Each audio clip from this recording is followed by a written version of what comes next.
here we are at this viewpoint. It's called the Horseshoe Falls viewpoint, but there's no fall. Maybe 1 year there will be no fall completely, no water.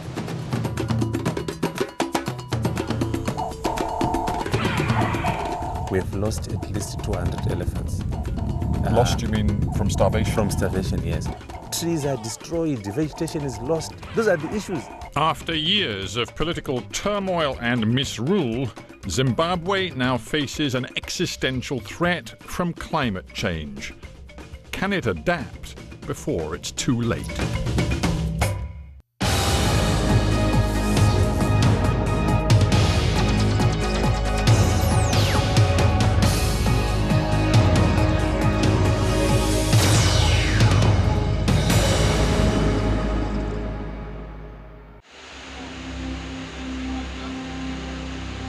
Victoria Falls, one of the wonders of the natural world. The waters of the Zambezi River plunge more than 100 meters along a fault line that divides Zimbabwe from Zambia. The British explorer David Livingstone claimed to be the first European to experience this magic. It was, he said, a view for the angels. Long before David Livingstone got here and named this spectacular place Victoria Falls, local people knew it as the smoke that thunders. But right now, this smoky mist isn't so thick and the thundering roar, well, it isn't so loud. The falls are more than 1 kilometre wide. When the Zambezi is full, the entire stretch is a wall of cascading water. But look at it now. For the last year, southern Africa's been in the grip of a severe drought. The falls shouldn't be full right now, but nor should they look like this. Zambia's president recently tweeted a shot of this expansive rock, calling it a stark reminder of what climate change is doing. Hi, Elisha Moyo is the Zimbabwean government's leading climate change researcher. He is constantly monitoring the falls. Of course, the falls are seasonal, but something is happening, it seems, which goes beyond seasonal change. Yes, you'll find that the Victoria Falls, the blanket of water, although it is seasonal, where it peaks around March, from January to around March, May, where you have the peak amount of water falling through the falls. You find out that during the past recent years, there's been a change in the amount of water that falls passed through the Victoria Falls. Under normal circumstances, in a normal setting, you have around an average of 2,000 cubic meters per second that is passed through the falls. But like for this year, 2019, the average has been 1,200 cubic meters per second. So it's down by almost 50%. That's down by almost 50%. Now look, I've got to stop you because here we are at this viewpoint. Yes. It's called the Horseshoe Falls viewpoint, but there's no falls. So this is remarkable. This is... Where's the water? Yes, Steve, the change and the trend is that the change in the low falls, they're becoming more frequent. Right. And this is a worry this is one of our tourist trump card. And also this is, there are a lot of animals downstream and even upstreams. And who knows, maybe 1 year there will be no fall completely, no water. Wow, that's quite a thought. I mean, that's scary. If you could imagine Victoria Falls virtually dry, you think that is a serious possibility? It is quite a possibility, Steve. If you look at the climate models, just some 2 weeks ago, we recorded around 87 cubic meters per second, when around this time it's supposed to be 300 cubic meters per second. Goodness me, so that means, my maths isn't great, but that means you're getting barely a quarter, between a quarter and a third of the water that you would expect at this time of year. Sure, and it is affecting electricity generation. Because of the hydropower that both Zambia and Zimbabwe rely upon from the huge reservoir. Yes, like for Zimbabwe, Zimbabwe draws about 60% of its electricity from Kariba. 2 hours from Victoria Falls is another of Zimbabwe's natural splendours, Hwange National Park. This park is the biggest park in the country and is the size of Belgium. Wow, that is pretty big. Yeah. And what about the elephants here? How many are there? This is where we have the biggest concentration of elephants in the world. Tinashe Farawo is the public face of Zimparks, the authority that runs Hwange.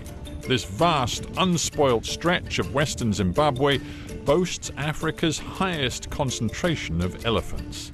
It is everyone's idealized image of wild Africa, except for one thing. This land is dying of thirst. So this is Hwange Park in mid-November. This should be the rainy season, but as you can see from the dried grass and the leafless trees, the rains haven't come. The drought continues. In other parts of Africa, elephant herds have been devastated by poaching and habitat destruction. Not here. Hwange's elephant population is around 50,000. Now that's good news and bad. In prolonged drought, Hwange lacks sufficient food and water for its elephant population. I don't know if you can see, but there's a group of elephants just over there. They're feeding. Now, each elephant needs about 300 kilograms of food a day. They strip the trees and then they move on. And in a drought like this, and you can see how dry it is, that means they're constantly on the move in a desperate search for food. This is the all too familiar outcome. The carcass of a young elephant starved to death. The stench is still strong, but predators have already had their fill. The park's authority is using solar pumps to keep the waterholes from drying out. They're taking more drastic measures too. 600 elephants are to be shipped to areas less ravaged by drought. More than 30 young wild elephants were recently captured and sold into captivity in China. And every year, Zimparks permits 500 elephants to be killed by hunters. How desperate do you think they become, these elephants, in these very unusual drought conditions? I think the situation is very desperate. It's dire, because if you look at the distance that the animals are traveling in search of water, is too much for them. And also, if you look at the animals who are succumbing to starvation, they are dying within 50 meters, 100 meters. As you can see, the carcass over there is within 50 meters from the water source. And that's the situation. And it's not only water that we are having challenges with. There's no food. I can give you, for example, the data that we have collected between September and October. We have lost at least 200 elephants.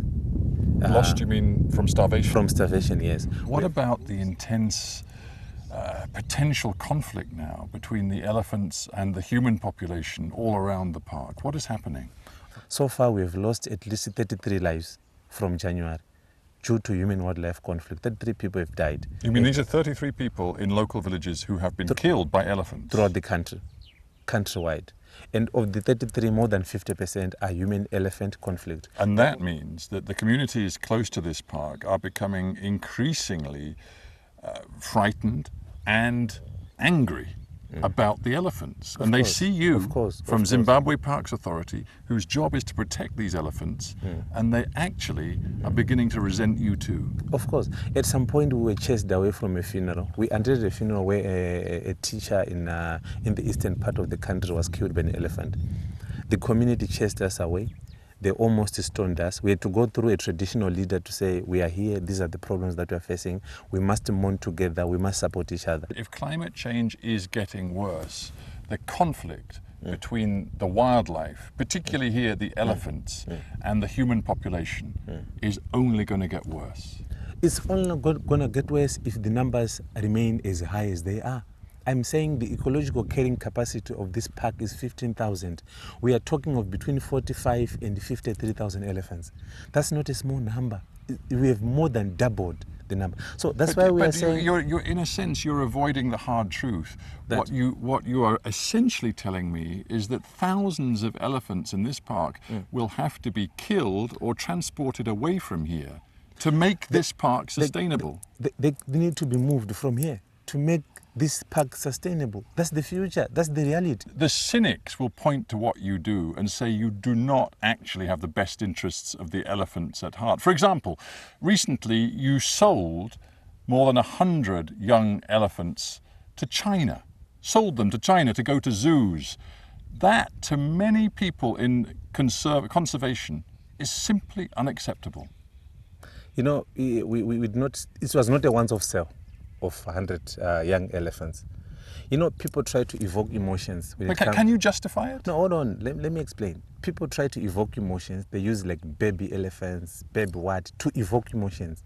We don't sell baby elephants. We capture sub-adult elephants. Those who are independent outside their mother. Look at your badge. You are the National Park Service of Zimbabwe. Is that what you should be doing? That's what I'm saying. That people try to evoke emotions. We don't just wake up one morning and take the animals. There's a lot of research which is done. And that research now leads to the translocation of those animals. How much money did you and your organization get for selling the 100 young animals? Over from 2012 to 2016. Because we only did that thing from 2012 to 2016. How much money? About 3 million, yeah. About $3 million? $3 million. US dollars? Yes, what happened to that money? Right. The breakdown, we have used about 150,000 to buy new dogs, training dogs for our anti-patrol units. We have also bought some vehicles for the patrols that we do for anti-poaching. Primarily, we've put more money into anti-poaching, also to purchase some tents for our rangers who spend 21 days in the bush looking after these animals. The international community must support. The same noise that they were making when we took 5 elephants, young elephants, to China. They must also make the same noise that climate change is real. Trees are destroyed, vegetation is lost. Those are the issues. Not 10 young elephants in Wange. It's a drop in the ocean. They will not be felt, even if you take thousands, because there are just too many. As we left Hwange, this is one of the last things we saw. Vultures feasting on another young elephant felled by starvation. Hwange's elephants are in a battle with their ecosystem, and right now they're losing. From Hwange, we drove down rough dirt tracks to meet the communities who farm the neighbouring land.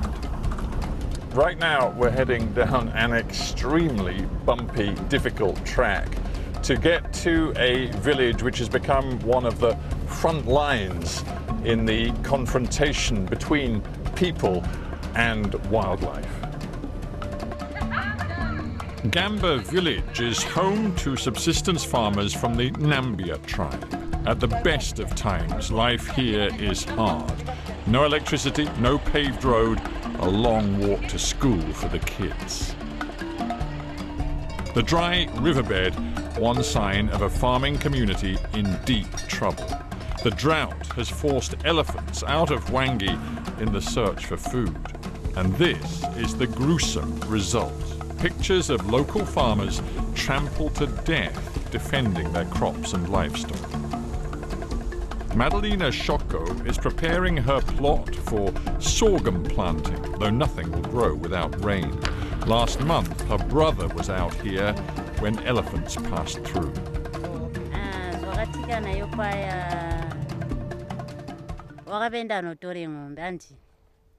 So pakajishaiwe ng'ombe pakubuya aja akashingise nzira yendi azoshingisa akabona yokuya kuna mapote too much and futi jinogara wakarekera kushuro kuya kune zvironga rinkarakati jinogara wakarekera kunotonorera so iye wakabona kuti beta ndishingise iyeyi road yeyi kuchena ningashingise road yeyi maybe ndingakwanisa kunosvika kwandimunda ijo antojiwana.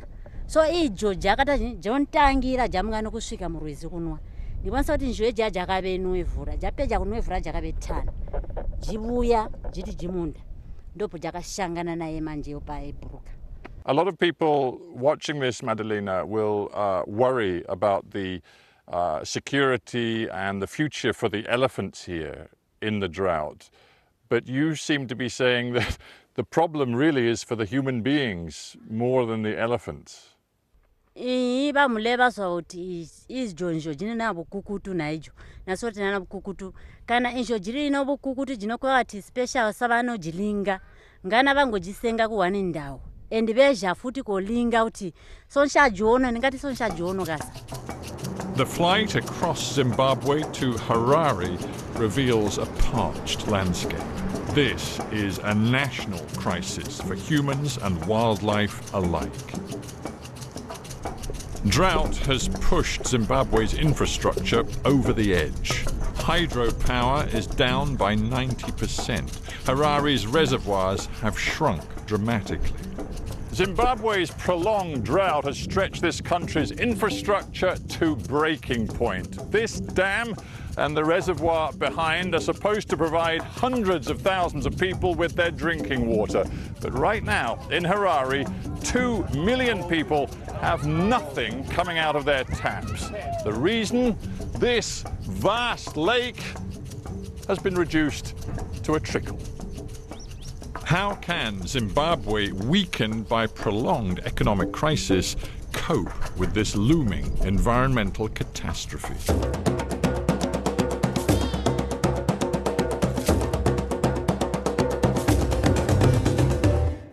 Do you believe your country has a strategy to cope, to adapt, to manage the drought and the wider issue of climate change, which does appear to be affecting sub-Saharan Africa and Zimbabwe in very alarming and damaging ways? I believe it's work in progress. I believe that we have quite a number of climate sustainable programs. We still need to have a comprehensive, as I'm new in this ministry, we are working on a very comprehensive climate adaptation strategy. But suffice to say that what is more important currently is climate proofing our practices, smart agriculture, renewable energy. These things are coming into being. As a country, Minister, I don't believe. I know you travel the country, I travel the country. Yeah. They're not working, are they? I mean, for example, right now, your electricity system, very dependent on the power, the hydropower coming from Kariba Dam. The lake is very low, 13% of capacity. There are power outages all over this country, all of the time. Most people do not have electricity most days of the week. Also, the water supply. Your water supply is failing the people of this country. Millions have no running water in their taps. You're not coping. Okay. I like the time you came. This is at the height of the effects of the drought last year. Yes, indeed, I will agree with you. Majority of the power, most of our power is hydro coming from Kariba. And because of that, the water levels have gone down. And this is just what we experienced in the last few months. So how can you tell your people you're coping? Okay, I just want to give you a clear explanation. We have had to intensify our drive on solar power generation. We have removed duties on importation of solar power, but I want to admit that it has been more reactive. Very late, very late, late, Minister. And unless I'm wrong, you're still putting a great deal of faith in coal and thermal power. And that would seem to me, at a time when the entire world is committing to decarbonisation, to be an extremely short-sighted strategy. Your environment minister, would you agree with me?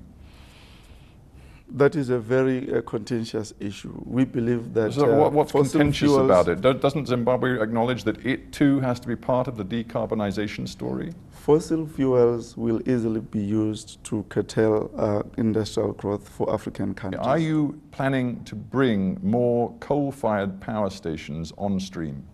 We are planning to bring more solar farms onto the stream. I didn't ask you about solar, I asked you about coal.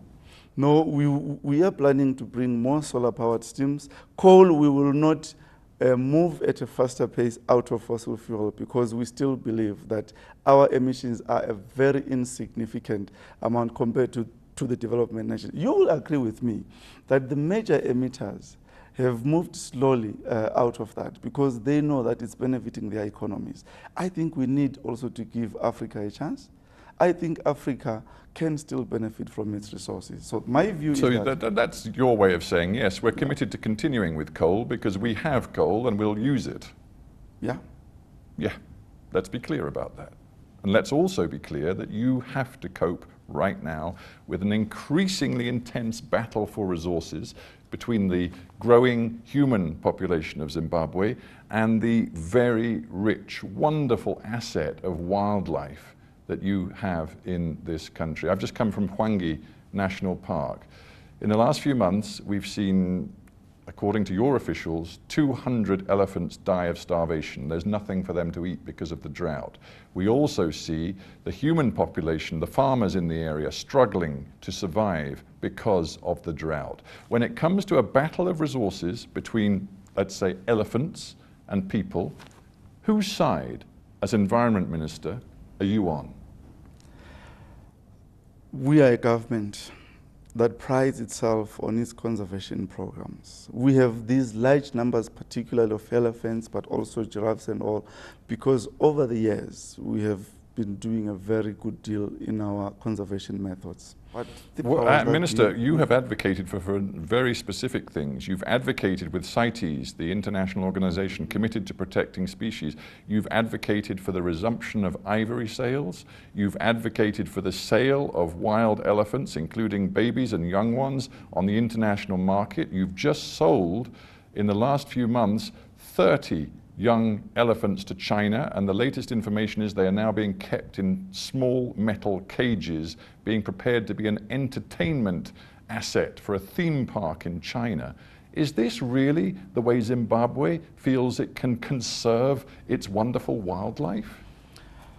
Stephen, these are just distortions. Yes, no, with respect, Minister, everything I've just said is true. No, they are not kept in steel cages. Before we sell, the Standard newspaper showed some leaked pictures from China of these young elephants in Chinese captivity just a few days ago. These pictures you need to verify. I saw a video that terrified me of an elephant being loaded in a car, a type of car we don't have in this country. It was all over. But let me just give you this assurance.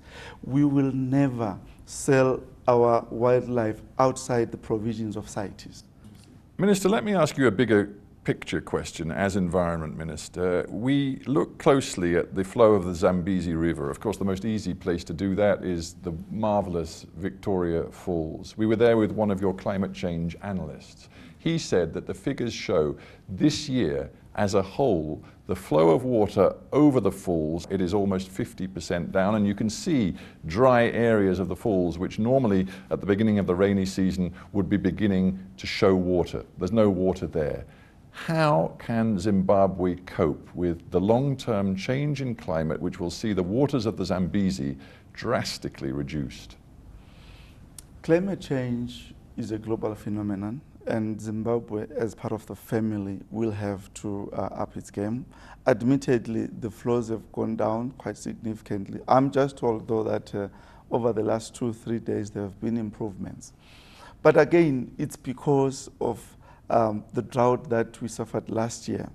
And we might not necessarily take this as perpetual phenomenon. We are expecting a fairly average rains, but it has given us a wake-up call that we need to come up with more robust climate change measures. And again, we will be moving much closer to renewable energy, particularly solar, and not to rely more on hydro. This is part of what we are looking at. But again, we have very ambitious reforestation strategy. Next year alone, we plan to plant not less than 20 million trees, just as measures to cope with climate change. Drought is a killer. If the rains don't come, Zimbabwe's people and wildlife will compete for resources, for survival, and it won't end well for either.